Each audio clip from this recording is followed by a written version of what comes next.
আজকে আমার ভিডিও বছর জুড়ে মরিচ সংরক্ষণের সঠিক পদ্ধতি নিয়ে। প্রথমে মরিচগুলো থেকে বোটা ছাড়িয়ে নিয়েছি।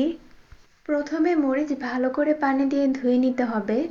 ভালো করে পানি দিয়ে ধুয়ে নেওয়ার পর পানিটাকে ঝরিয়ে নিতে হবে। তারপর একটা সুতির কাপড়ের উপরে মরিচগুলোকে ছড়িয়ে দিয়েছিলাম আর একটা টিস্যুর সাহায্যে ভালো করে পানিগুলো মরিচের গা থেকে মুছে নিলাম।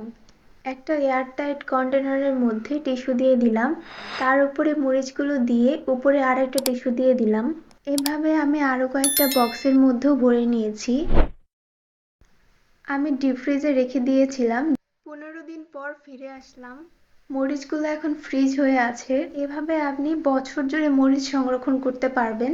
এটাই হচ্ছে মরিচ সংরক্ষণ করার সঠিক পদ্ধতি। আশা করছি ভিডিও সবার কাছে ভালো লেগেছে। আমার এই ভিডিওটি যদি আপনার ভালো লেগে থাকে তাহলে আমার ভিডিওতে লাইক, কমেন্ট এবং শেয়ার করে দিবেন। আজ এই পর্যন্তই। দেখা হবে আবার ইনশাল্লাহ নেক্সট ভিডিওতে। আল্লাহ হাফেজ।